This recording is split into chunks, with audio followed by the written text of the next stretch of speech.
Welcome back, everyone. The Mad Lions have booked their 4th win in a row, and who better than Kaiser to talk us through how they are on such a roll right now. Kaiser, we already heard it from Armut saying we're fully laser focused. We even want to get that first place in the regular season. So why do you think you're playing so well?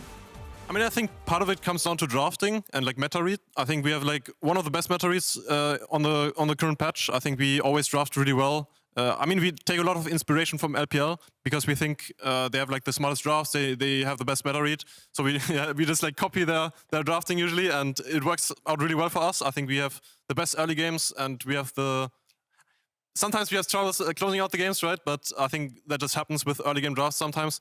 And we can for sure improve on that. And yeah, that's why I think we're... Copy LPL's homework. Yeah, I think it's one thing is the draft and the preparation for it, but I also think when you finally load up to the Rift, while this game was probably not as telling for it, you still see the thought process of early jungle tracking, make something with it every time. This time around, they force Gillies out level 1, that leads down to something else. They're always looking for a play on the map to commit. I think that proactivity is really what sets them apart from a lot of the other teams. And what did you think, Goldborg, of Mad Lions' draft now that you've heard the notes about copying from the LPL? I mean, I think it makes really good sense as well because this is about just freeing Nisqy up on the map when you get to Taliyah. I think from the Mad Lions' point of view, when you take into account that they have range, and on the side of SK, you got the melee champions, then you just outscale them because the game becomes infinitely easier to play in the late game. The fights will be very difficult for SK to pilot. It's all about finding early game plays, which I think they found a little bit. But I don't know what your approach was to the draft afterwards and how you loaded in with it. I mean, I think SK's draft was actually really good as well. I think they kind of drafted us in a bit of a corner. I think they really know well what we wanted to do because, for example, they forced us into GP by banning Gwen, right? Mm-hmm. So an immobile champion already. Then they knew we prioritize Taliyah really heavily. Immobile champion as well. Then they ban, I think, a jungler or something, and we are forced into Trundle, also immobile. And then we have to also ban Caedrel and Lucian in the second rotation, which means no mobile AD carries are left. And they just pick the Jarvan, right? And I think the Jarvan, I think they could have made more use out of it. I think they had a decent draft into ours. I think they just maybe misexecuted sometimes. I think they could have played more aggressive with the Jarvan. And maybe we would have lost some teamfights if we didn't have Flash. I think props to you then that despite being drafted into a corner a little bit, you were still able to win. But you saw that they were ready to play that draft as well. The level 1, in fact. Talk to me about the level 1. We thought it's over. Mad Lions lose this game. But obviously you can't think that when you're in the game. We're going to take a look at it in just a second, I believe. Yeah, I mean, I think the level 1 was pretty bad from us. We kind of overestimated our strength. We knew that first bot move with Aphelios and Nautilus, right? I just flashed over the wall because I was like, yeah, let's fight this, guys. Nisqy was also down to fight, and then I used my W, and I'm like, yeah, I don't have any escapes left, and they just turned on me. I think they played it pretty good. Like, they had a clear call on who to go on, right? And then they saved the Sylas as well. It was kind of unlucky from us because I think if the Jarvan dies, then Jinx gets a reset and maybe gets out. So yeah, it was kind of a disaster early game, but as you said, you can never give up in those kind of games. And yeah, we just like... It's basically like a scrim. I'm actually curious, was comms more chaotic this time around? Because it feels like there was a few plays where you did have the intel of what's happening, but the plays turned out more messy when you didn't actually execute it on them.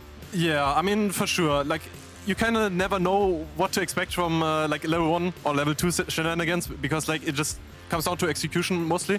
I think this game we just went way too hard. I think we could have just played it slower, waited for Jinx to come, and then we could have taken the 4v4 instead of the 4v3 and maybe would have won it. But I also just felt like, you know, SK versus Mad, you didn't expect the game to be this close when you're hearing about them, but if you get the level 2 fight, there's another mid-game fight around the Drakes, and then there's the top lane fight as well. Every fight is just so damn close in between them. Do you even feel like coming out of like a fight like this? Are you winning? Do you have the tempo? What did it feel like as a player here?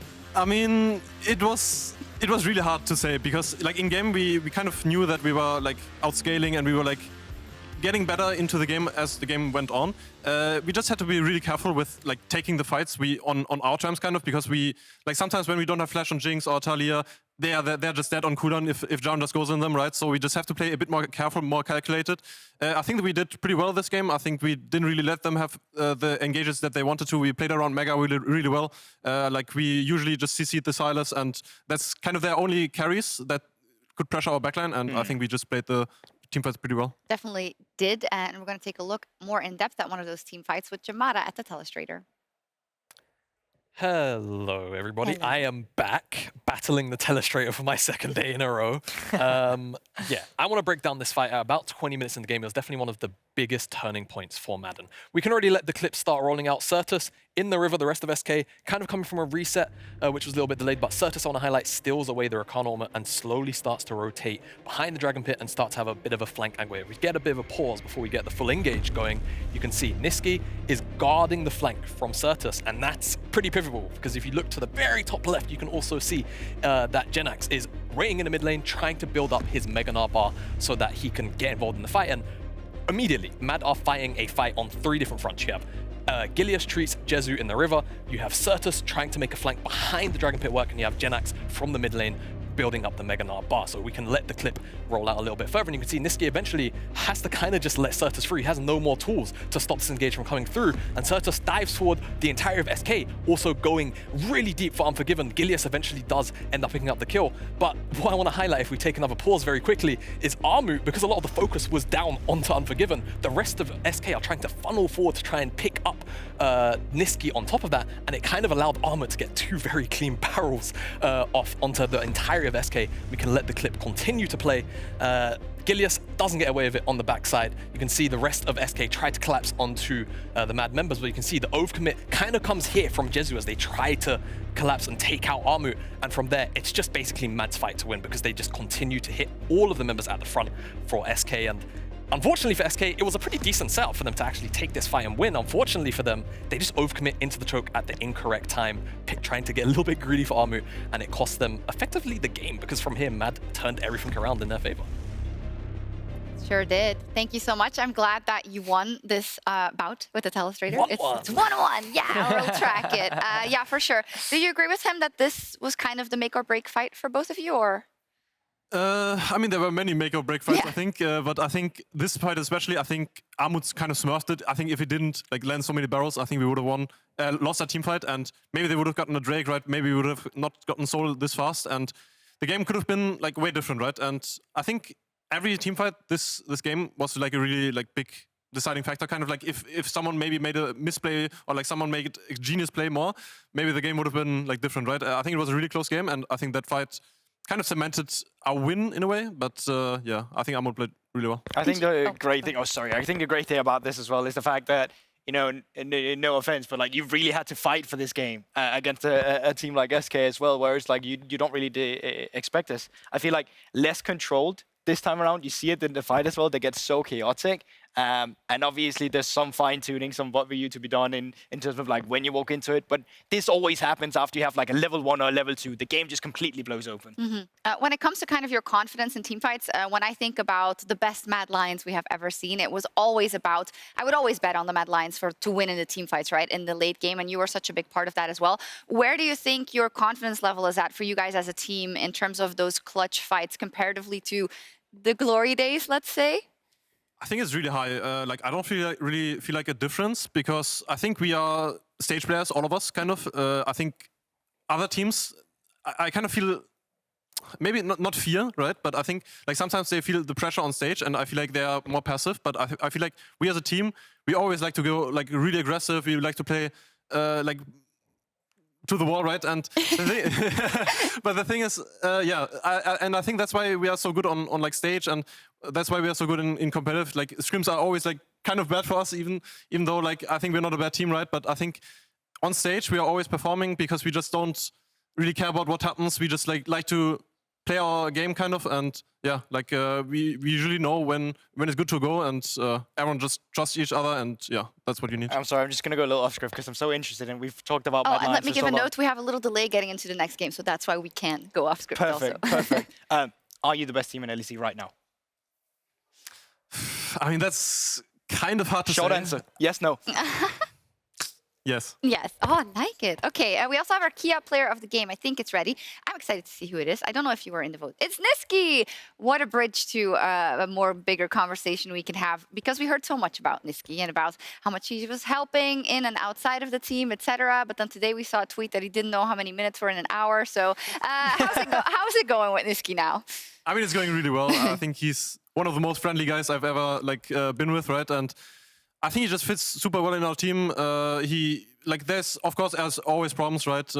In every team, like you can't just have a perfect team, right? But I think Nisqy kind of fixed a lot of those that we had like in spring, where our team morale was like maybe not the best, right? And Nisqy just coming in, being more like a Carzzy, you know, like more like a clown, you know, bringing the morale up, like having so much fun. I think it just helped us so much, and of course in game as well, right? Like with we had more of a voice in our team this summer, so yeah, it just helped us out a lot. Okay, final question on your team is I'd like to ask about Unforgiven. He had a superstar performance yesterday, something we saw in the ERLs before, but you know, we're waiting for it to happen a lot on the big stage, I guess. And since you're next to him in lane and you work with him closely a lot, how do you feel about his development and come playoffs, what he could show us? I mean, I think he's going to be kind of a superstar in the future, because I think in spring we had a lot of problems with, for example, playing weak side or like knowing when it's good to take mid waves or something like that, right? Like we had a lot of macro problems, but I think he's fixing them slowly but surely, right? Like in summer we are already looking so much better as a bot lane, and yeah, he's always really, he grinds really hard in solo queue, which I respect, because like for me it's sometimes hard, right? Because like solo queue is solo queue, but I think the grind kind of is showing that it's like showing the results of the it. results, exactly, because he's like just extremely good mechanically, and he's yeah, getting better as a player in the macro game as well. So yeah, I think he's going to be super good in the future. He's awesome to watch. As we have a little delay getting into the next game, maybe we can ask your opinion about it. It's Misfits and Vitality. So there's, of course, your ex-bot lane partner. And in general, it's a tricky one, I feel like. How do you feel about those two teams? I mean, honestly, you could just flip a coin and Let's do that. yeah, because I think both Misfits and Vitality, they can be good teams, but they can also be the worst teams in the LEC, right? I think both of them have really big struggles with consistency. I'm not really sure why. I think it's just maybe they didn't really find their meta read yet, or maybe they just need more time to figure out what kind of style they want to play. But I think both teams are kind of reliant, or like especially Misfits is kind of reliant on like winning team fights, like getting into late game and maybe capitalizing on opponents' mistakes. I think Vitality can actually snowball through early game, so we'll see what happens. I'm expecting Vitality to win early game, but yeah, we'll see if Misfits can come back again. But that right there is the exact stylistic that, you know, Misfits struggled with yesterday as well, going up against XL, right? It's the fact that when you have one of the teams that always choke you out in the early game and you have, you know, a struggling way to come back when you play the late game team fights, there always comes a point where it doesn't matter if you're a late game team, because you're so far behind, you're not winning this game any longer. Well, and I fear for Misfits that might happen against Vitality. I hope it's an exciting one then. Early game prowess out of Vitality, late game teams out of Misfits. We'll see. Thank you so much, Kaiser. Congratulations. Thank you. Four game winning streak, right? Yeah? Not even sure anymore. Okay, yes, 4-game winning streak. That's the case. All right, we're going to head over to Drakos and Caedrel for Vitality versus Misfits. Have fun, guys. We will. We're going to have a ton of fun with this amazing crowd. Welcome back to the Caedrel for Game 3. You're seeing on the side, you're seeing as a Mad Lions fan. Meet a lot of Mad Lions fans in the house. Woo! Hopefully a lot of Vitality and Misfits fans in the house too, but hopefully they're not feeling sad, as the teams are, of course, playing from home. Instead, you're going to get the Bears on stage. It's always us and the Bears. Us and the Bears. We got used to this. This is the remote casting experience, but now with a super dope audience, which is hell yeah, infinitely better. Thank you, dope audience. You guys are great. This game, it's interesting. I think that Kaiser said it more succinctly than we've been able to all season. These teams have the potential to be the best teams in the league and just as likely to be the worst. Personally, as a fan of great League of Legends, or at least explosive League of Legends, I hope we see the best form of both of these teams today, but it's so hard to predict. And it's a contrast in styles, isn't it? I mean, Kaiser talked about on the desk, Vitality, very kind of early game focused team. Haru loves to go towards early game junglers and just look for plays to get the team rolling. And I feel like they've probably leaned towards and adopted a play style of a roaming mid. We haven't seen Perkz play things like the Taliyah yet, things like the Lissandra, but it's champs that I think would fit the Vitality play style, and champs I think they've probably been learning throughout the week, and we'll see if that's something they do. Misfits on the other side, they've got probably the worst early game in the league. Yeah, and I think statistically they do, but they redeemed themselves a little bit by going even yesterday, but then we lost a lot of that mid to late game team fighting spark that was kind of like what was redeeming them and ultimately winning games. So while it's good to see that early game slowly get more stable, we still need to hold on to that amazing late game team fighting. The thing is, you can't sell me on a team when the magic is being behind and making miracle fights. So I think Misfits know that they have this magic. They know that they have this power to find good fights, but they need to build on an early game. And I feel like Shlatan needs to be the one to direct that early game. And that's two cases. One is you just play a lot safer in lanes to try to go even to the best of your ability, which is the defensive approach. Another aggressive approach is just put something like a Trundle for Shlatan or some kind of early game jungler like a Poppy where you can actually impact lanes. I really feel you on that because Space Jam is great because, you know, they get the magic water and they come back one time. But if that's the story 9 games in a row, it's like Space Jam number 7. We don't need 9 We're Space. going We back got again. 1 Space Jam. We got a second one, which, you know, I think we don't need Space Jam Did 7. Mad Lions We really do the just opposite? need like They ran out of water because they had like insane leads and then they just threw. we don't need Michael Jordan from Space Jam. We need Michael Jordan from the Chicago Bulls, you know, which is like maybe too much basketball references. Dunking on kids. Duncan. Could Hell be yeah. Vetheo. Could be Perkz or anyone else in this No, game. We're going to have to find out. Vetheo has the most MVP points, POG points. Big Pog points. Big Pog Pog. player, obviously. And I think the nice thing about the team is that they've clearly recognized, and I think that he has been consistent across the last season. And while it did fall a bit short in playoffs, he still remains the player that you naturally want to look towards. I personally have been presently. Wow. English. Well, if you're pleasantly surprised and they are present. I'm presently surprised and pleasantly surprised. What? God, our language is bad. By Irrelevant. He's been good. Not living up to his name at all, which is, I think, the highest Yeah, compliment he that I can started give off him. a bit shaky. Was a bit shaky at the start, but Yeah. has been looking good so far. On the opposite side, this is like such a star-studded roster for Vitality, but we said it when they got together that this team was going to be volatile, and it has been the truth the entire time that they've been here. We've seen weeks of genius, out-of-this-world play, and we've seen weeks where it has fallen apart. And if you're wondering why you're getting the Euphoria mini podcast experience, we do have a delayed champion select due to an in-game pause. League officials are currently investigating. A reminder, because they're playing online, there's a bit of a delay for competitive integrity, so no one can be like sneakily watching at the gaming house. Like, I think they're gonna invade red. Guys, there's a ward on your red! Just scream it from a different part of the room, you know. Yeah. Obviously, there'll be a bigger delay than that, but you know. If a pink ward... Have you ever placed a pink ward in an early game, like 2 minutes in their jungle, and it's just sat there the whole game? Riot, don't ban me, but I used to go into spectate my friends' promo games and tell them where pink wards were. You're not serious. Did you actually? With a 3-minute delay? Dude, you're the biggest homie ever. Are you kidding me? I did it like twice. But it's unethical. Did he win? Don't do it. No, he was terrible. Well, who would've thought? Knowing where the pink ward was does not stop you from being 07. You're But, like, you just in the push on the left. Sometimes it's about showing up. You know what I mean? It's like when you go to your child's piano recital, you know, it's not about telling them they're the best piano player in the world. They're probably not. They're probably terrible, but you're there. Yeah. You know, you show up, and that matters to people. Yeah, first one to stand up in the crowd, first one to start clapping. Yeah. Were you in like a call with him the whole time? Like, I mean, it must get confusing, right? We're like, oh, there's a pink on your blue. I and love he's like, spectating friends' games, not for like, you know, supporting them in unethical ways, but just because you're like, wow. They're like, oh, you finally saw the bot play, and you're like, yep, finally saw the bot play. That was a little bit sussy. Nowadays it's just the screen share on Discord, isn't it? It's like, dude, guys, I'm in my promo. Everyone hops in a call. You pop the Discord screen. If you've share. never done that, I highly recommend you do that. Like gassing your friends up when they're in their promos or trolling them, both are totally viable. Like just hop in the call with them. Yeah. They Don't backseat share. though. Don't backseat. Actually, a little bit. Maybe a little bit. A little bit of backseating. Like your friend's like, I'm going to build IE second. You're like, check the math. Read. Just read. It says on the... It might as well say, build this item third Yeah, it's like on the the Queen's item. Gambit. You know, they're doing all the math in their head on the phone call. They're like, yeah, I think if you're looking for Dominic's, but it came on Chainsaw, got buffed. And they tell you the best items. Yep. Yeah. That's it. You don't have to make those decisions on your own. Ask for help. Always wholesome. We're still waiting. We're talking. We're buying time. Frankly, thank you, audience. Wow, you guys, you are actually just such a wholesome crowd. I appreciate you all very, very much. Thank you all for being here. It's been unfortunate that like this little bout of COVID has been circulating to the LEC, that we haven't been able to give you guys the full 10-team experience. But despite that, you have remained incredibly positive, which is always greatly appreciated. You guys are really the real MVPs. I think the Pog just behind Vetheo in the poll at that one. Just by, I think ahead. Crowd wins. Ahead of Vetheo. We are going into Champ Select shortly. So in the world of curveballs today, I just want to warn you all ahead of time, whether you're at home or here in the studio, we had a bit of an issue with Champ Select visually. Yeah. So you're going to get to play or watch Champion Select with all of the bands revealed at the beginning, which has never happened before. What's behind door number 1? Yeah, well, it's revealed already. We're going to know all the bands. So get ready for the weirdest, wildest, wackiest Champion Select the LEC has ever seen.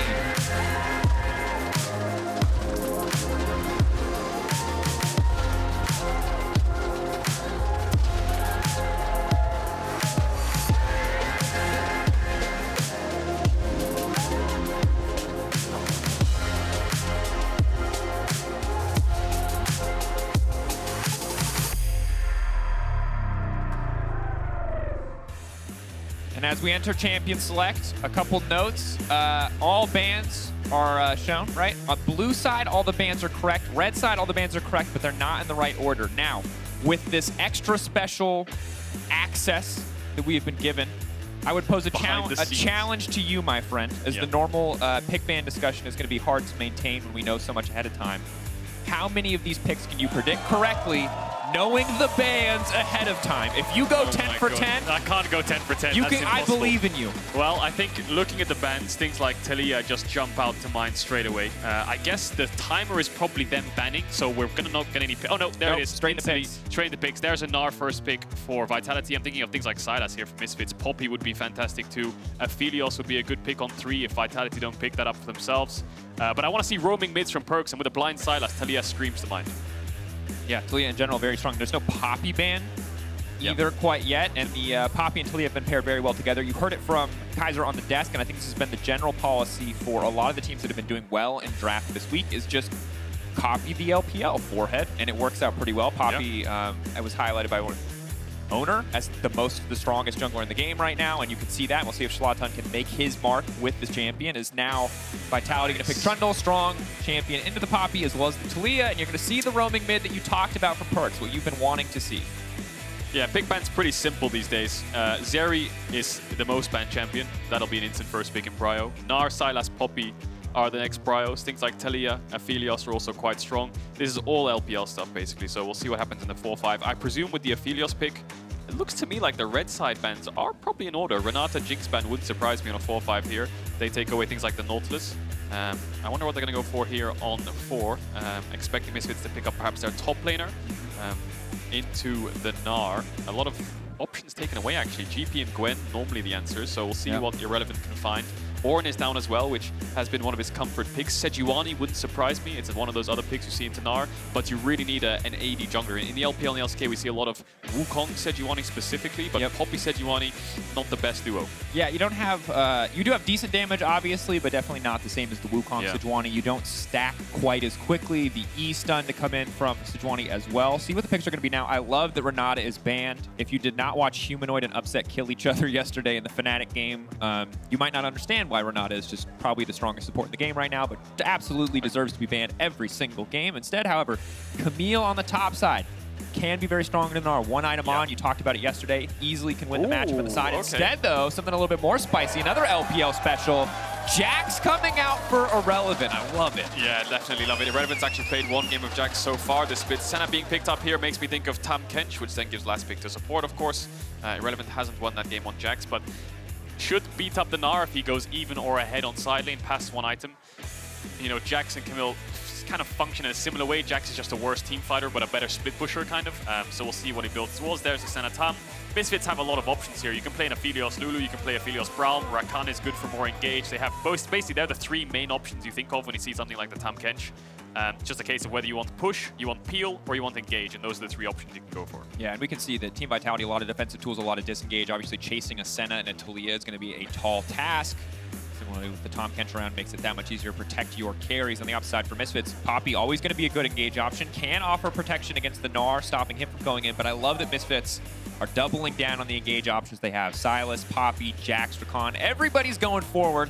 And we'll just hope that Neon doesn't get left behind to die. I like the Rakan for more engage, but I'm a bit skeptical against Taliyah, of course. Will be very difficult to engage on Taliyah, a Tahm Kench eat, right? So finding the backline for Mersa is going to be quite difficult. He's probably going to play with his front line just to make sure that they can play a front-to-back-esque kind of fight. Vetheo doing his own thing. We expect things like LeBlanc and Sylas and Ari are the solo play champions, you know. It's on you to find flanks, it's on you to find bursts. And we saw it in the previous game where the Sylas just looks for flank. Certus was trying to flank bad lines the whole time long. So, Vitality, good team fight. A little bit of split push with the Gnar. Taliyah, of course, has a global, and so does Senna, so that helps him out if he's ahead against Irrelevant, who also wants to go to the side lane. Misfits, again, have also got great team fight, just a lot more skirmish potential with things like the Sylas, Jax, and Poppy. Yeah, and want to see what Shlatan's early game looks like, especially here. See if you can get some of these early lanes rolling. Obviously, if you get your Jax ahead at all, it snowballs so incredibly quickly. But like what we're seeing as the meta develops here on 12-13, feels like we're getting a lot of handshakes on the Taliyah-Sylas matchup in the mid lane. Yeah, I want to see Perkz move towards top, try to dive Irrelevant with Alphari stacking waves. That would be ideal for Vitality in the early game. Yeah. And that's kind of what we've been waiting to see from Perkz. We know that he's a strong teammate. We know that he can be a strong leader, a huge positive influence on the team, but need to see him step up individually as we get ready for the game.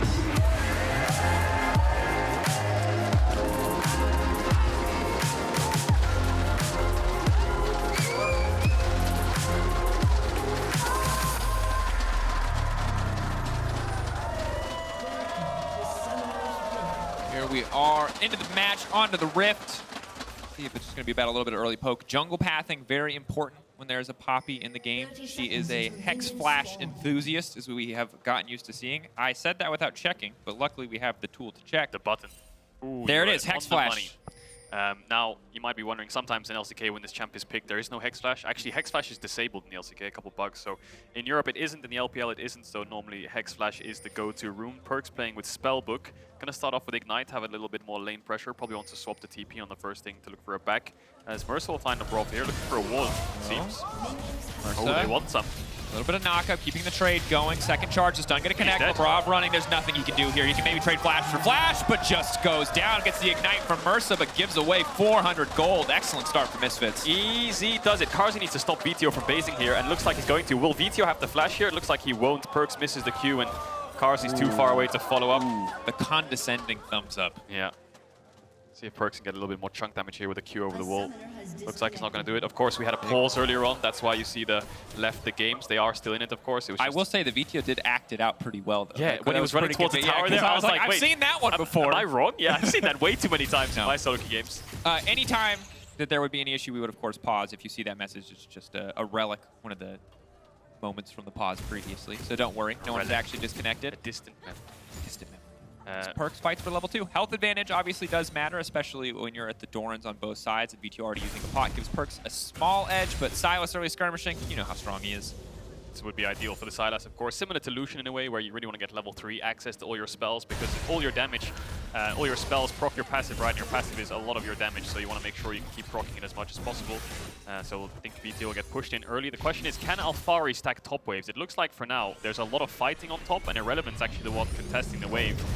Instantly jumps in on cooldown, procs a grasp, runs away, dodges Gnar's auto attacks on the way out, and it does get a bit mana costly. That's why, of course, he's using the corrupting pot, but this is the trading pattern for him. Get the stun, run away, keep chunking him out as much as possible, and it looks like Irrelevant's the one kind of dictating this lane for now. Yeah, and of course the lane just changes so dramatically depending on what form he's in, but I like that he recognizes without a level 3, without a wall up to potentially stun or disengage, it makes it that much easier to keep the trades in his favor. Shlatan got spotted there on that ward. I think it just clipped him with the vision of it. He's got lots of pings dropped on his head. Perkz is now hugging the top side of the map, just making sure he's as safe as possible. They have a lot of CC to lock Perkz down, so he needs to be very careful here, because Shlatan's being extremely patient, waiting for this opportunity to show itself. Haru is around now because he's a little bit skeptical as to whether the play will happen or not, and it will indeed. Let's see this 2v2. Haru in the exact right place. Quick flash out, though. Staying around the area. So in exchange for the flash, Haru now has a 2-camp lead. We'll have to see if he can hold on to this, as Shlatan rather did burn a lot of time there. Bit of trading on the bottom side. Carzzy getting poked away at Neon, of course, trying to play as aggressive as he can while he has the Severum up, that extra sustain. But good pressure on the bot side for Misfits. You have to wonder, was that a panic flash there by Perkz? You're rocking with an Ignite advantage here. You're rocking with a press the attack Trundle. The second anyone commits there, they're just going to get instantly one-shot by Haru. So just scared of getting stunned into the wall, chain CC'd, and then would be forced to flash away. Maybe you're scared of getting chased, but better to be safe than sorry, you have to imagine. And you think back to yesterday's Fnatic versus Rogue game, Malrang instantly knocking Humanoid in the wall, one-shotting. Of course, we're not at the stage of the game where there's that much damage, but even though Trundle in an extended fight wins out, certainly bullies out the Poppy, you can just get deleted by a full rotation from the Poppy and the Sylas, and you got to flash away from the E if it's coming in. Absolutely can, and we talked about early game a little bit in the draft. We wanted more roaming from Perkz to be able to impact these side lanes, and we wanted more of an early game jungler for Shlatan to actually help them get leads in these early stages. Right now, they've got the first blood, of course, 300 gold lead, 400 gold lead at the moment. So good sign so far for Misfits. It's just about keeping that momentum and snowballing, which we haven't seen them do so much from the early game. No. For now, dead even. And I'm waiting. I'm waiting for that explosive fight, that early objective. But I think naturally, anytime we talk about an LEC game, if it's not a Wampa Stomp early, I feel like it only comes down to late game teamfights. Hold that thought. Perkz, they know he has no flash. It makes this easy follow-up gang. Mersa on the way in too. Perkz is in trouble. Rakan! No, he forgot! He didn't read the patch notes, but it doesn't matter. Well, Perkz wants to leave his lane and impacts the sides, but Misfits just want to keep sending numbers mid to shut him down as much as possible. They get his flash on the initial gank. Looked like the 2v1 wasn't going to pull off the kill, but Mersa was there to make sure it happens. And now Haru will catch the wave. Good roam there from Mersa with that bot push. He's now given up just to make sure Perkz is kept under control. Again, these midweek matches are so wild. Mostly because it's so hard to say right now which teams are going to playoffs, which teams are truly top teams outside of the Mad and Rogues of the world. And the standings remain a mess, something we'll talk about after we take a look at this replay. But the repeat gank from Shlatan here, a great call. Yeah, Shlatan wants to flash, knock him into Vetheo's chain here, but he misses. So it looks like for a second with this double stun that Perkz is out. The W also gets cancelled here by Mersa.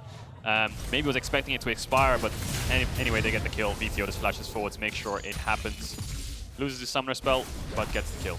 Yep, not a bad trade whatsoever. We'll see if Haru can now punish, as mid lane is clearly the name of the game. They want to keep Perkz in this lane. You wanted to see him roam. Misfits not a fan of that option. And this is one way to stop the Taliyah from being able to roam. I mean, in isolation, Perkz can push Vetheo in and can move towards sides, but Misfits just want to make this an ARAM. This is rough. If Vetheo just takes the Trundle ult, he's going to be a very tanky boy, unless they can burst him down first. He might not have the opportunity to do so. He whiffs on the chains, the healing! He didn't have vision. Haru was just like going in and out of the bush so much that Vetheo, every time he was CC'd, Haru would hit. Every time he wasn't, Haru would go into the bush. Steals that away as well, and now Alphari is going on to Irrelevant here. Gonna push him away. Forcing the ulti out, and obviously Gnar ultimate, very low cooldown. I'd love to see a replay of that from Vetheo's vision, because it was really confusing for him. He wants to take the Trundle to live, but Haru knows that's the only way he can live. But now Irrelevant, a bit too aggressive here. Carzzy's in top lane. Flashing out. I mean, he's got a Spectral Sickle, he might as well roam. Hell yeah, 4-man top. This is what we wanted to see in the early stages. Can Shlatan defend this in a 2v4? Irrelevant, no TP. And for so long, they were able to stop Perkz from getting out on the map, but now that he's level 6, he seems just about unstoppable. Nice pillar to keep him going. He can't jump over those rocks. He's got no way to escape. The dodge is about to fade away. Irrelevant still standing for now. He's trying to sidestep the movement. Not good enough, but on the bottom side, oh, this is the risk. This is the power of Aphelios. Keep your eyes on the damage output. Keep your eyes on the shock room, too. If they get another wave on that bot side, they're going to break that tower open. Misfits are able to trade, and they're going to get a hell of a lot for it. They're going to get a full wave into tower. Labrov has TP, so they shouldn't lose too many creeps, but they managed to trade a 1-for-1 here, Misfits, in such a dire situation where you think that Tahm Kench in a 1v2 is undivable, but somehow they pull it off with the correct juggle and the correct guns. Very powerful. Heard Nightmare and Initialize talking about it earlier, how oppressive the ideal guns can be for Aphelios. Obviously, it depends on the context what the two best are, but when in doubt, red-white, a sure sign you want to get the heck away. On the top side, Gnar already a 600 gold advantage. You do expect him to win early on, but credit to Alphari for coming out on top a lot on those trades. And Gnar ultimate, just a few seconds around the corner, is always a sign of concern. Yes, indeed. And now Perkz finally gets his first roam off. And he won't have ultimate for a little bit, so that relieves a little bit of pressure on Misfits' side lanes, which bot lane is winning, top lane is behind. You can see it on the plates. Neon and Mersa have taken 2. Alphari's taken 2 himself. Herald is up, and Mersa still on the top side of the map. Maybe they want to look for a fight around this Herald, but it's quite awkward here because when your jungler has to clear out his bot camps, it's very hard to sync up. You know, do I give up all my bot side jungle camps just to force a Herald fight? What if we lose, you know? Then you're so far behind in your clear speed. Manages to catch up because Haru was ahead early on. And it's Neon that needs to get out of the lane if they want to fight this Herald. He's the one who needs to be involved in the fight because he's quite strong at the moment. He needs that mythic still, though. Yeah, and once he cycles once he cycles away from the red gun, he should have the green gun back, which is very good. Green-white, another very powerful combo, so he will be ready for the coming skirmish. We see a bit of an aggressive play forward here from Shlatan. All the meanwhile, Haru is soloing the Herald, it looks like. So Misfits have to make a choice here. Do they play for bot plates, which it looks like they're going to do. Shlatan's just buying as much time as possible, trying to buy as much time for Neon. I don't think they win this 2v2. Labrov, a very tanky boy with all that farm he's been able to pick up. Vetheo on the way forward maybe can make the difference, with Perkz already on the way back, courtesy of the passive. Now, Vetheo is unmatched on the bottom side of the map. Maybe can get a few more plates down. Neon needs to be careful here.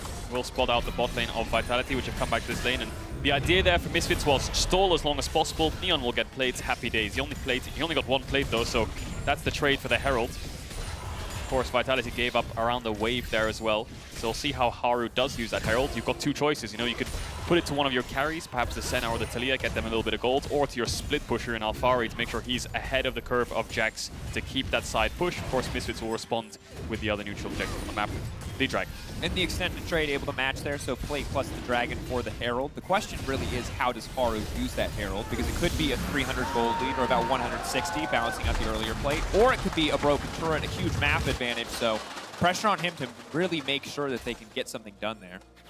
I would lean towards top. I mean, getting this Gnar ahead is so important to make sure you can force numbers advantage fights through mid. Of course, Alphari can push in waves, be first towards mid. Jack's not a good team fighter anyway, and Perkz can always help him out to do that, so we'll see how they use it. Haru's going to go back to his bot camp for respawn. Perkz has the Ignite up. And I think Misfits still have the same game plan. They want to shut down mid as much as possible. But Neon has no flash, so they have to be careful about any collapse down there. I think this is one of the obnoxious parts about Taliyah, right?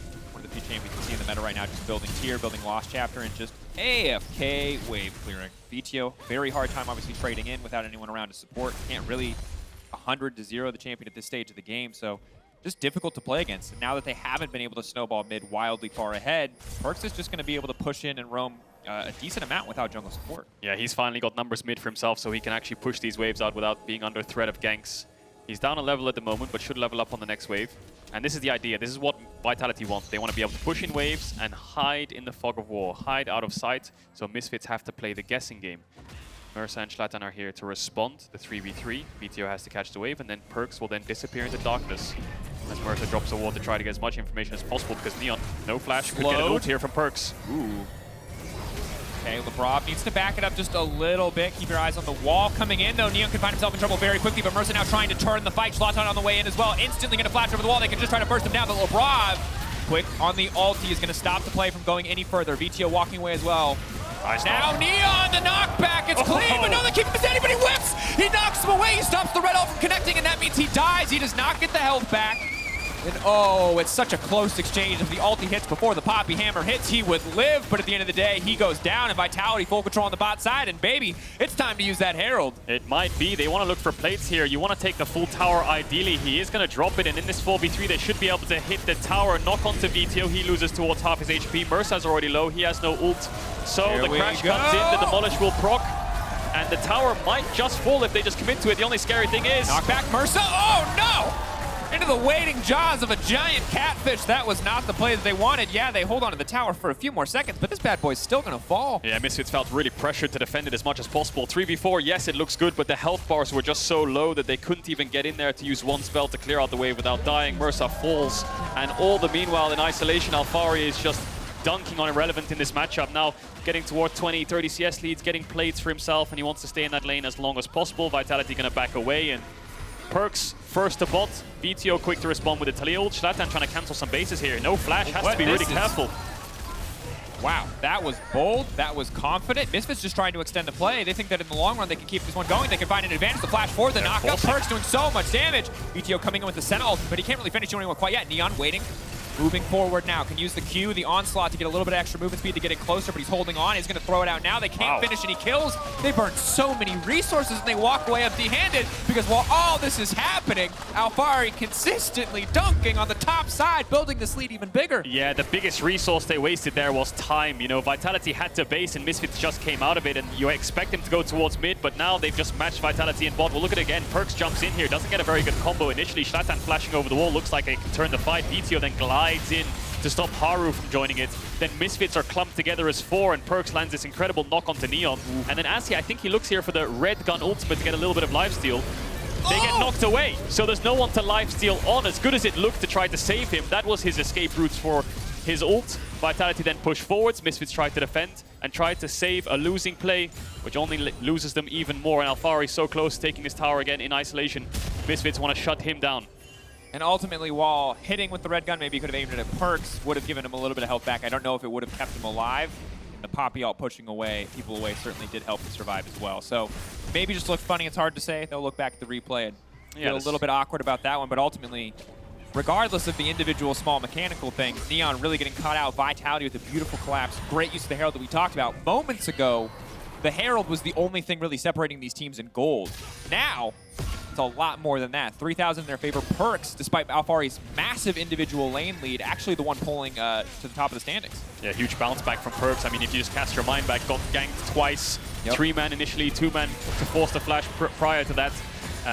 Had no summoners, was pushed in, died, but then he still found roams towards top, towards bot. Now 3 kills for him, up 600 gold on Vetheo, who was the man who claimed first blood for free to make his life even harder here. Perkz Dragon is up, and Misfits don't really have a way to respond to this dragon. It looks like they're just going to give it up to Vitality. Maybe they want to look for a little bit of vision in this top side river. Mersa has 2 wards, wants to drop them down. Alphari is being very careful with that pink ward next to him. And consolation prizes of small jungle camps here. The crab is one of them.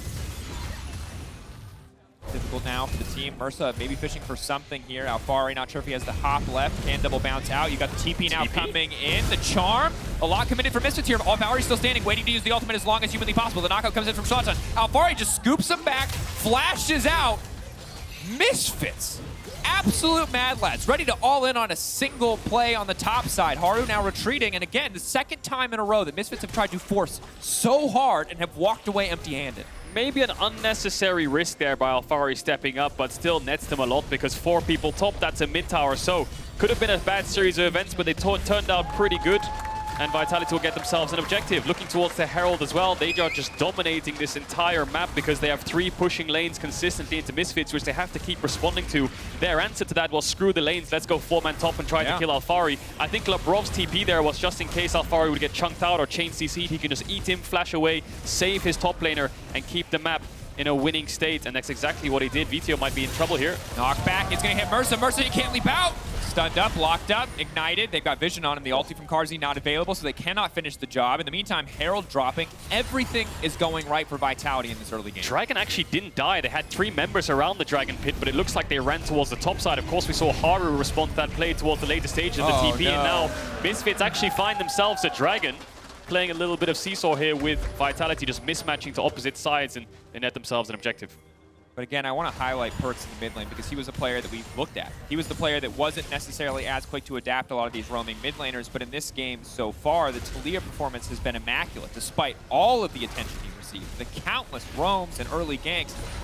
He has managed to stay relevant in this game, and not only relevant, the strongest member on Vitality currently. And while everyone on Vitality helped make that happen, big credit to Perkz for being so strong despite all the attention that he's had. And I think Perkz is a player where if you give him agency, he might run away with the early game if he has room to do so. And that's why Misfits tried to shut him down. You know, when you have Perkz on things like Azir and Orianna and Corki, it's a bit difficult for him to impact the game. He's kind of waiting for his team to get him to a certain point where they're in an even or winning state where he can take over team fights. But playing things like Taliyah or Yone or Sylas, he can actually dictate the pace of the game, and Alphari in trouble. Flashing. Alphari has no flash from the earlier play. Remember, trying to get to Mega so he can hopefully knock him back. Leaping forward into the ward irrelevant. A little slow maybe on placing the ward down means Alphari gets out safely. And Alphari has the tier 2 boots, and the Hyper's proc gives him move speed as well, so irrelevant doesn't have enough to chase him down. Probably building towards something like the Frozen Heart here next. Mersa is around in case they're looking for a dive, but the minion wave is so small that it will die in an instant if Alphari ults it. And also just Q a W, and it's just not big enough. Maybe on this wave with the cannon, Shlatan on the way in. Meanwhile, on the top side, Haru taking tower. They also have a Herald. Misfits, gamblers, absolutely committed to making this happen, but Mersa's still tanking the tower. He flashes out to safety. Yes, they will take down Alphari. Now they have to set their sights in the tier 2 because they are going to lose so much on the top side. Neon all on his lonesome. A single slow connects. The TK will kill him, but he manages to make it out unscathed. I will say a pretty good damn response here from Misfits. The fact that you're facing a Herald, maybe Vitality can look for a tier 3 here. No, Vetheo shows himself and will sway away any more kind of sieges coming out from Vitality. They managed to get a tier 2 of their own without a Herald and a kill, so trading evenly. Vitality now trying to push in mid, try to punish Neon, but both side lane towers fall, and Misfits still have themselves these 2 dragons, which of course will scale so well if they can get the 3rd. Yep, credit to Misfits for spotting the angle and fully committing there. Obviously, if that dive does not go well for you, if you make mistakes there, the game could fall even further out of your grasp. Only a 3K difference separating these teams. Misfits obviously with the 2 Drake advantage for themselves. A Mountain Soul big in this game, especially with the Jax, the Sylas, all these champions who want to dive in. And Poppy, of course, who's just a tank. Ooh, awkward. Very awkward indeed. Managed to get it in the end. I love having the crowd here because if I'm ever like looking at the mini-map and there's like something hilarious happens, I'll know. You know, brings your attention like, to it. You know, the at-home audience, they have no way of telling me. I find out later that something hilarious happened. Yeah, Perkz just gonna ult here onto Neon, who has flash but no Gale Force. Flashing out, no Gale Force as you highlighted a second. Any slow connects though, it's just so easy to land the setup. Yeah, great play there by Perkz, even in the face of 2 members of Misfits. Just ult straight past him, says see ya later guys. Gets a kill for his team, gets Neon summoner spells, and gets a mid push going for Vitality. A pressure point on the map where they can look to secure this objective. Misfits don't have that much wave clear, of course. They're playing 3 melee champs and a Rakan, so the second the Aphelios dies, if anyone wants to step up and clear this wave, they'll be in range and in the jaws of Vitality. We saw it on the bot tier 1. Ooh, here we go. This for a is an EU classic right here. Just rotating into Alphari here, who's hitting this bot tier 2. So are they going to get another tier 2 here? They have to be very careful here, Misfits. They're giving up so many objectives from one singular pick, and they have nothing to respond. TP behind, no, TP top, so it looks like Irrelevant wants to cross map here, saying, I don't need TP. Vetheo can be the one going bot when Baron's up. I want to get this top TP tier coming 1. out, Mersa, the interrupt, can he get it? Gets him! Oh, he gets knocks him out. Now he needs to make it out to safety. Leaping back to Vetheo. Leaping again. Alphari now Yes, flash chasing. up in They 1 want to pull second. to commit to it. Can he use the Gnar? Stolen Gnar ultimate to disengage. I think he can, but no, he's not fast enough. Now Mersa's been locked up. Neon on the backside. Perfect guns for a fight, but they just need to escape. Vetheo pulling away. Still has the stolen Gnar ult. It means Vitality cannot commit to the fight in the face of a Sylas Gnar ult. Irrelevant will grab a tower. Very odd exchange of events, but Misfits will get the tower on the top side. Yeah, Misfits didn't want to fight from the get-go. They just wanted a TP top, get a tower for losing 2, and try to get something from such a losing play. But they had to stop the TP, so inevitably they have to commit onto Alphari, and then it was just a case of escaping as quickly as possible. They managed to get out. Alphari using his flash in that exchange, and now 30 seconds on the next Dragon will put Misfits on sole point. Do they want to fight it? Frozen Heart picked up for Irrelevant will help him in these team fights, but it's Perkz who he has to be very, very careful for. Of course, if he has the E down, Jax jumps through it, he'll get stunned up. Perkz has so much damage right now. Mersa back. Mersa can't even leap out. Does manage to make it out. didn't use the locket. Alphari doesn't have TP. His map movement will tell us what Vitality want to do. He's moving towards mid. Perkz Instantly knocked into the wall. Not this time, Perkz. Poppy ready to punish that time around. Still manages to walk it out, but Labrov no ulti. Maybe he gives Misfits an angle to try and fight. Haru no ult either, so the front line is going to be a bit tankier for Misfits and a bit squishier for Vitality. Misfits found their way into the river. They want to take this fight. Stolen There's the Gnar Gnar for ultimate. Vetheo. Doesn't have flash, but he has Zhonya's. He could commit. Perkz used the E. That's exactly what Vetheo and Irrelevant need to track Mersa as well. Mersa no ultimate either. Ooh, and it's just so obnoxious to play against Sylas. This is it. As a Gnar. The power of this ultimate, how low the cooldown is, means it's low for Sylas too. He can have it up just about every single fight. Eyes on Vetheo, eyes on Neon off to the side. That's going to be the three-man snare. The ball with the graviton. They're debating. They want to see if they can find an angle in. Vitality retreating is 5. Instantly knocked into the wall. Goes Golden. Mersa fishing for the fall. Labrov going backward. Alphari and Gnar now fishing for a fight. Perkz unstoppable. The back line of Vitality remaining untouched. Perkz absolutely monstrous. Not the big explosive damage, but the sustained damage that will win these fights. Carzzy popping off. Vitality taking the Perkz fight. once more. Stolen Gnarl, just not enough as Vitality push Misfits out of the pit. That's going to be the Dragon. That's 3 kills to Vitality as well. You can see how hard it is for Misfits to find an angle. The root connects onto Perkz, but how can Vetheo and Shlatan collapse on him? There's a Taliyah E in the way. There's so many rocks that they have to dash through, which will inevitably stun them up. Here's the root. Now look at Perkz, puts the E down. Vetheo can't dash through that. He sees one small angle, but then he gets the front line of Vitality, pops the stopwatch. Misfits try their best to buy time for him, but Alphari's in their face, gets the stun, gets knocked away, yes, but then the carries of Vitality can start to step forwards and push Misfits back. Oh, and just the amount of damage that Perkz is doing at this point in the game. Carzzy as well is going to start to scale up too. The flash in. The rock. Oh my God. Poor Poppy. There he is, Dwayne Johnson in the studio. Just absolutely taking him down. Credit to the Mountain Drake there. A biased Mountain Drake, I will say, but doing some work. Yeah, look at the damage Neon did, and look at the damage the front line of Misfits did. You know, these melee bruisers, it's so hard for them to get on top of Vitality.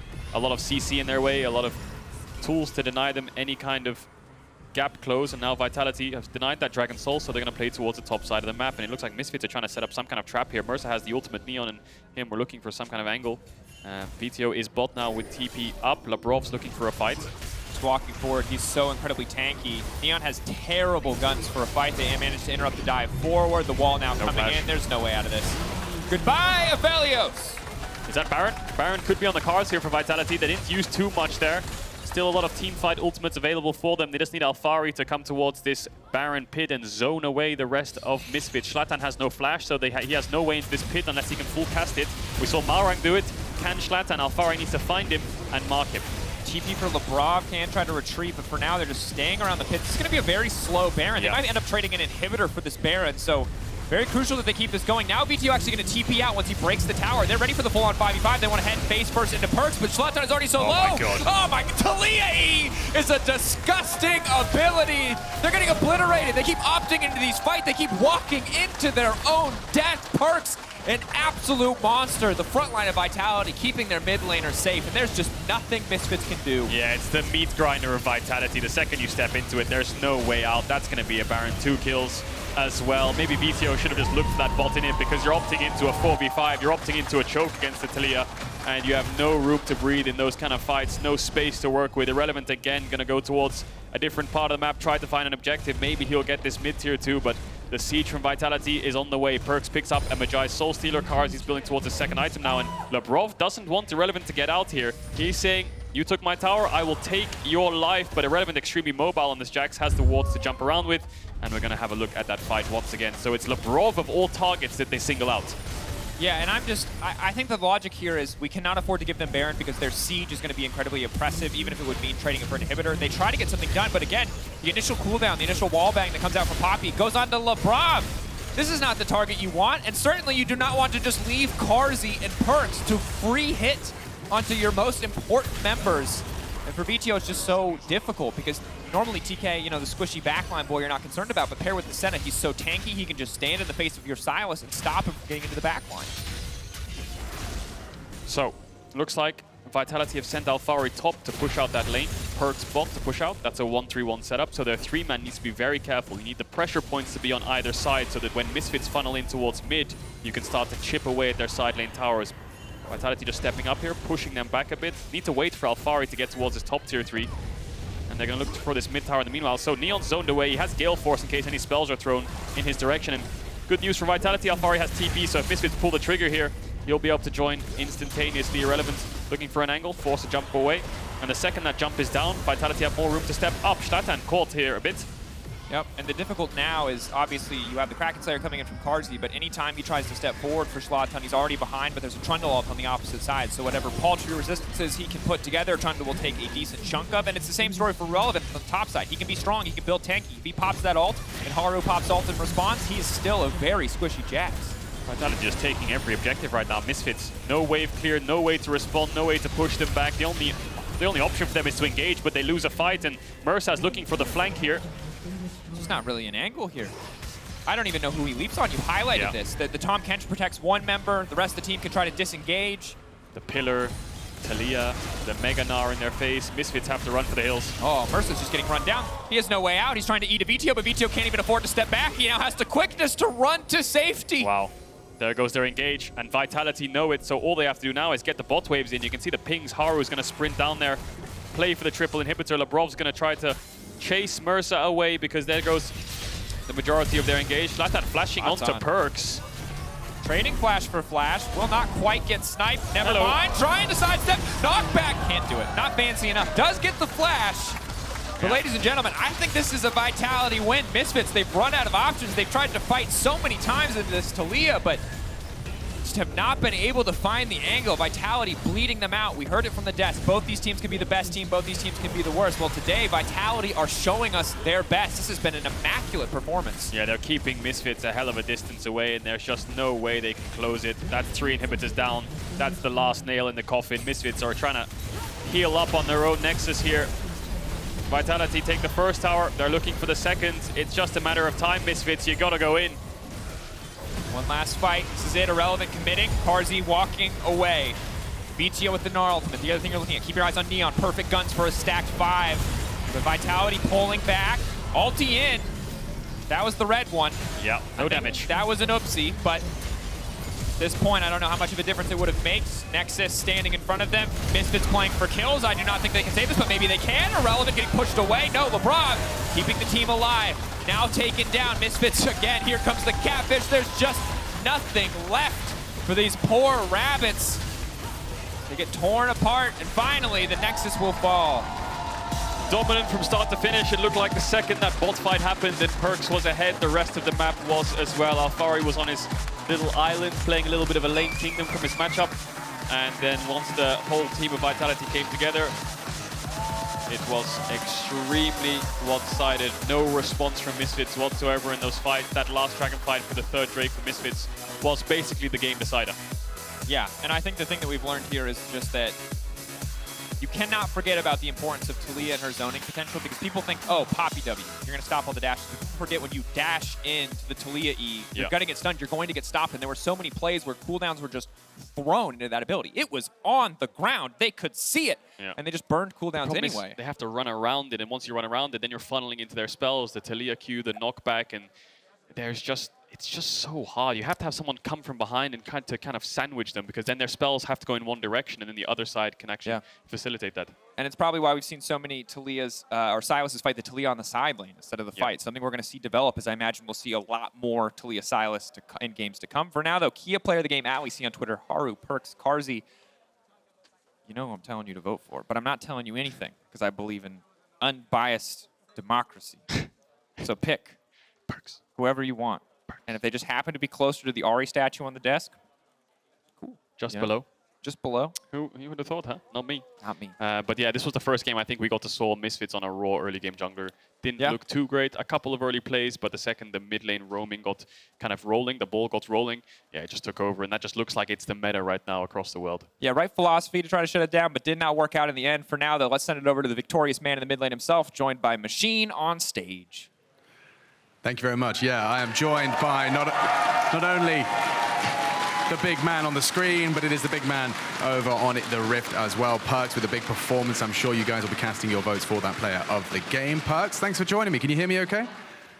I can hear you great. Thank you for having me. The power of technology and the power of your Taliyah pick. I'd like to just pick your brain a little bit about that. I heard the casters talking about that pick not only fitting you, but giving you agency in the game. Do you feel like that pick kind of works for your role within the team?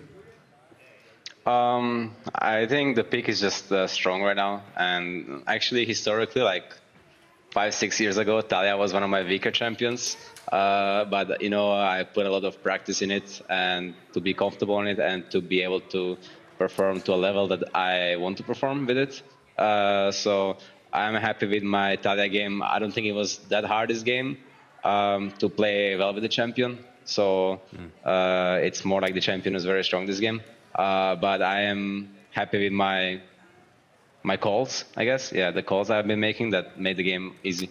You mentioned comfort as well. How would you describe the comfort levels for the team? Obviously, you've had ups and downs throughout the split, but do you feel like this win and the games coming up next week will be a big indicator of your comfort levels? How is the vibe? Are we getting somewhere? I think it's just best of ones can be really shaky, can like shake our confidence, shake our, I guess, our trust in like the draft or each other, right? Which is same for every other team that's struggling as well. Besides, I guess, Rogue and Lions, they're like, I guess, one cut above the rest right now. I think we are a strong team, and I think yesterday's game against the Lions does not resemble our actual strength. It was like the kind of game you would just like open in scrims, you know? And yeah, I mean, especially for you, right? I mean, I'm sure you're a big game player. You're used to those best of threes. You played those best of fives. Do you think best of ones aren't always an accurate representation of a team's power, especially if you're volatile and changing players? I think best of ones are probably never the accurate representation of team's power. Besides a team that like keeps dominating them consistently, like Rogue, for example. You know, kudos to them. They're always for like 4 or 5 splits, the best of one team. So they're obviously doing something better than the rest of the teams that makes them stay on top. I think playing comfort champions and playing the drafts they're comfortable with makes them perform better in best of ones than most other LEC teams. But besides that, it is nice to win best of ones, you know, like it's still better to win than to lose. So yeah. That's no doubt. Spitting raw facts, hot facts. But with not only your experience under the banner, but also with them being, your head-to-head next week, G2 have also been, not looking themselves in this environment. What's your, very trained eye test of G2 and their problems? Do you have any ideas as to what might be going wrong, or is it just the same kind of thing as you, not necessarily always having the pieces in place for those best of ones? I mean, I think they're definitely a better best of 5 team. They're probably also struggling with the meta, and I think their individual performances have been in a little bit of a slump. So in best of ones, one bad individual game can lose your team the game, kind of, right? Whereas in best of 5, you won't really lose a series ever for your team. I mean, unless you play really bad, which barely ever happens. It doesn't happen in best of 5 that there is just one player that gets completely gapped by the enemy player the whole series. That almost never happens. But in best of 1, it's more likely to how do I say, to int it, I guess, yeah. Yeah, how do you say intentionally feeding? Yeah, no, sure, man. Or not. Perkz, I appreciate you. You did take the Kia Player of the Game as well. It is my responsibility. Thank you. Berlin, thank you. Give it up. Perkz perking up in the server. And I do believe that's it. We do have that to look forward to, though, as well. Let's not forget that we do have the match of the week. Next week is going to be G2. Happy birthday going on right now live in the studio. Thank you. Yankos' birthday? You going to wish him a happy birthday as well, Perkz? He can hear you. Is it Yankos? Yankos, yeah. Can he hear me? He can hear you. Yankos, happy birthday, my dear baby. Perkz has just wished you a happy birthday. You want to say thanks? Hey, Yankos. That was the plan. Hello, everyone. Thank you very much. Hey, baby. I didn't expect it, but I'm very grateful. And good job, Perkz. Nice game. You played very well. Yeah. Thank you. Well, nothing but love. Nothing but love.